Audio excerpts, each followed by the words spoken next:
خرچہ کس پر ہے؟ دیکھو اگر دیکھو بیماری کا خرچہ فقہا لکھتے ہیں کہ بیوی کا خرچہ شوہر کے ذمے نہیں ہے. لوگ اس بات کو بڑا نیگیٹو، اور اس پر پوری امت کا اجماع ہے، جتنے فقہا ہیں سب یہ لکھ رہے ہیں کہ بیوی بیمار ہو جائے تو شوہر کے ذمے اس کا علاج کا خرچہ نہیں ہے. یوں سمجھ لیں کہ اجماعی مسئلہ ہی ہے، لیکن اس کا مطلب وہ نہیں ہے جو سمجھا جاتا ہے.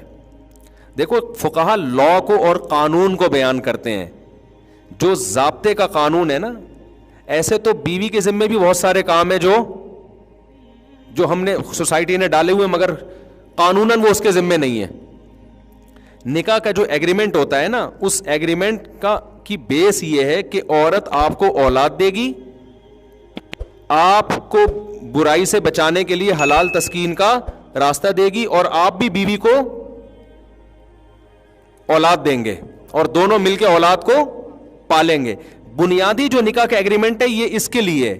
باقی ساری چیزیں کہ وہ کھانا پکا کے دے گی، وہ آپ کے ابا کی خدمت کرے، یہ سب چیزیں اخلاقیات میں آتی ہیں، اور یہ اخلاقی پابندیاں عورت پر لازم ہیں.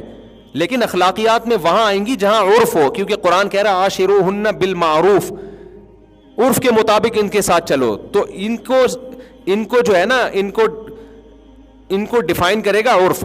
تبھی حضرات فقہاء نے لکھا ہے کہ جو عورت اپنے گھر میں کام کاج کی عادی نہیں ہے، اتنا بڑا مالدار گھرانہ ہے کہ ان گھروں میں نوکر رکھے جاتے ہیں، ان گھر کی عورتیں نہ روٹی پکاتی ہیں نہ پوچھے لگاتی ہیں. بعض ایسے اس گھر کی عورت سے جب آپ شادی کریں گے تو آپ اس سے روٹیاں نہیں پکوا سکتے، کیونکہ یہ اس کے اسٹینڈرڈ کے کیا ہے، خلاف ہے. لیکن ایک ایسے گھرانے میں آپ نے شادی کی جہاں وہ عورت وہ خود کام کرتی تھی، ان کے گھر نوکر چاکر نہیں ہوتے، کھانا خود پکاتی تھی، تو جب وہ آپ کے گھر میں رخصت ہو کر آئے گی تو اس کی اخلاقی ذمہ داری ہوگی کہ وہ آپ کی خدمت کرے، کھانا پکائے. تو یہ اخلاقیات ہیں، اور اتنی ہے کہ اگر وہ نہیں کرتی تو اس کو تانا بھی دیا جا سکتا ہے. سمجھ میں آ رہی ہے بات؟ لیکن اگر آپ نے اسٹینڈرڈ اوپر ہے تو پھر اس اسٹینڈرڈ میں نہیں ہے. تو بیسک نکاح میں خدمت نہیں ہے. نکاح کی بیسک یہ کہ آپ کو ایک شریک حیات مل گیا جو دونوں مل کے آگے اولاد کو پالیں گے. اب نکاح میں یہ والا کانسیپٹ ختم ہو گیا ہے جو اصل تھا. بچے تو پیدا ہو ہی نہیں رہے، باقی سارے اطرم پٹرم ایک دوسرے کے کھوپڑی پہ ڈال دیے، بہت ساری چیزیں ڈال دی ایک دوسرے کے ذمہ نا. جو اصل تھا وہ تو مارکیٹ سے کیا ہو گیا، شارٹ ہو گیا. تو اب یہ بات سمجھیں کہ یہ جو حضرات فقہاء بیان کرتے ہیں نا کہ مرد پر علاج بیوی کا لازم نہیں ہے، یہ اس لیے بیان کرتے ہیں کہ سرے سے اسلام میں علاج ہی لازم نہیں ہے. اپنا بھی نہیں ہے تو بیوی کا کہاں سے ہوگا؟ مثال کے طور پر آپ بیمار ہو گئے، بخار ہو رہا ہے، تو کوئی مفتی نہیں کہے گا کہ پیناڈول کھانا شرعن آپ پر واجب ہے. کوئی کہے گا؟ واجب نہیں ہے. ہاں احتیاط واجب ہے. بخار ہو گیا، آپ ٹھنڈ میں بنیان پہن کے بیٹھ گئے، مر جاؤ گے، خودکشی کا گناہ ہوگا. تو پرہیز واجب ہے، علاج سنت ہے، واجب نہیں ہے. آئی بات سمجھ میں؟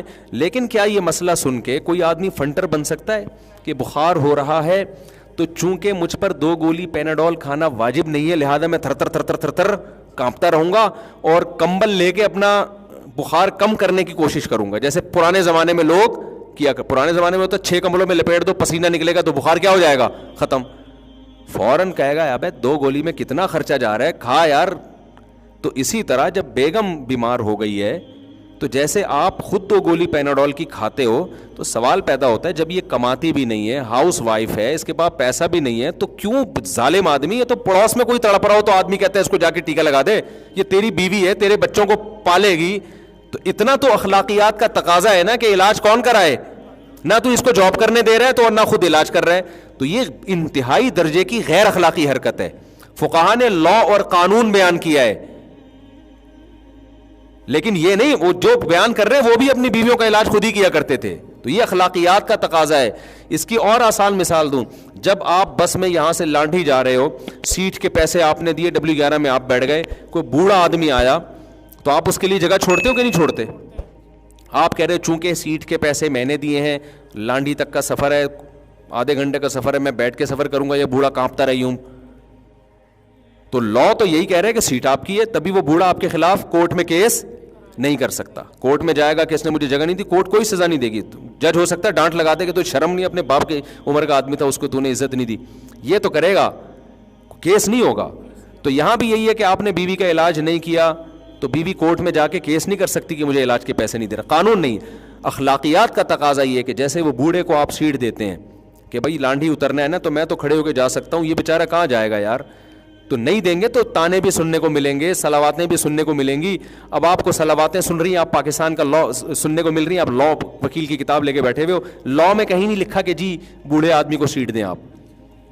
تو یہاں بھی ایسا ہی ہے کہ لا یہ نہیں ہے کہ آپ شریعت کا لا کہ آپ بیوی کا لازمی علاج بھی کرائیں, لیکن یہ اخلاقیات میں داخل ہے. اور جو لوگ کہتے ہیں نا کہ ہم پر بیوی کا علاج واجب نہیں ہے, تو اپنے دامادوں کو پرچی میں لکھ کے دے دیا کرو کہ میری بیٹی جب بیمار ہوگی تو آپ پر اس کا علاج لازم. کیا خیال ہے؟ تو ایسا تو علاج اس لیے کہ اپنا بھی علاج شریعت میں لازم نہیں ہے. تبھی علماء لکھتے ہیں کہ اگر آپ بیمار ہوئے, آپ نے پرہیز نہیں کیا, مر گئے تو خودکشی کا گناہ ہوگا, لیکن پرہیز کیا, علاج نہیں کیا, مر گئے تو خودکشی کا گناہ نہیں ہوگا, بلکہ اس کی نسبت اللہ کی طرف کی جائے گی کہ بھائی بس نہیں ہے. اب ایک آدمی کو بخار ہو رہا ہے, نہیں کھا رہا پیناڈول, فنٹر بنا ہوا. بہت سے ایسے علماء آج بھی ہیں, بڑے بڑے بزرگوں کے واقعات ہیں, انتہائی بیمار ہوتے تھے, ڈاکٹر کو قریب نہیں پٹکنے دیتے تھے وہ, اور ٹھیک ہو جاتے تھے وہ, اور لمبی عمریں پائی ہیں انہوں نے. کئی واقعات ہیں. ابھی میں گیا, ایک 95 سال کے بوڑھے ملے, ہمارے حضرت 78 سال, ڈاکٹر کو نہیں قریب آنے دیا کبھی حضرت نے, تو 80 کے قریب تو پہنچ گئے تھے وہ بھی.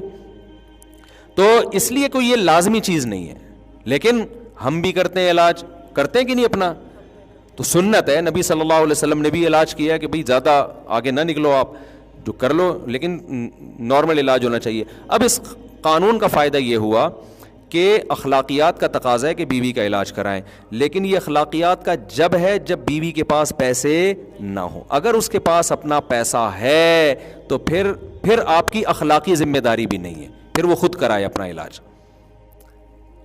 پھر بھی آپ کرا دیں تو یہ غریبی در غریبی ہے. اور ہماری سوسائٹی میں الحمدللہ مردوں میں خیر اتنی غالب ہے کہ بیوی کے پاس پیسہ ہوتا بھی ہے تو بھی الحمدللہ شوہر اپنے خرچے پہ علاج کرا رہا ہوتا ہے.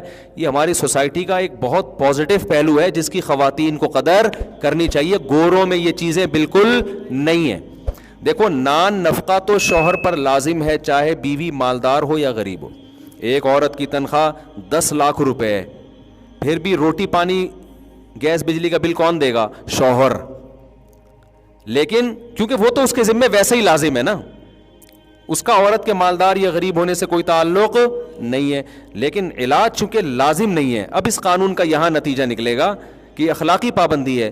تو اخلاقی میں یہ ہے کہ بھائی جو بیمار ہے سب سے پہلے اپنے پیسوں سے اپنے اوپر خرچ کرے گا وہ. تو اس لیے خواتین کے پاس اگر باپ کی پراپرٹی ہے, بیمار ہو جاتی ہیں, تو پھر یہاں وہ جیسے زکوٰۃ اپنے پیسوں سے نکالیں گی اپنے سونے کی, وہ شوہر پہ لازم نہیں ہے, لیکن شوہر پھر بھی الحمدللہ دل بڑا کر کے دے دیتا ہے. قربانی عورت اپنے پیسوں سے کرے گی, لیکن ہماری سوسائٹی میں اللہ کا شکر ہے مرد دل بڑا کر کے بیوی کی طرف سے بھی ایک حصہ ڈال دیتے ہیں. تو ایسے ہی بیوی جب بیمار ہوتی ہے, ہمارے گھر میں بھی ایسے ہی, ہمارے گھر میں کبھی کوئی بیماری ہو تو ہم تو نہیں جا کے پوچھتے کہ اس پیناڈول کے پیسے آپ کی جیب میں ہیں یا نہیں ہے. جتنا بھی خرچہ آ رہا ہوتا ہے مکھنچو بن کے مرد ہی اٹھا رہا ہوتا ہے. میں نے غلطی سے اپنی طرف اشارہ کر دیا, یعنی مرد ہی اٹھا رہا ہوتا ہے. تو یہ اخلاقیات ہیں کہ جو چیز واجب نہیں ہے وہ بھی, اور پھر اس کے پاس پیسہ ہے پھر بھی مرد کر رہا ہوتا ہے. تو اچھی بات ہے, کر لینا چاہیے. مرد تو کھلا خرچ کرنے والا اچھا لگتا ہے.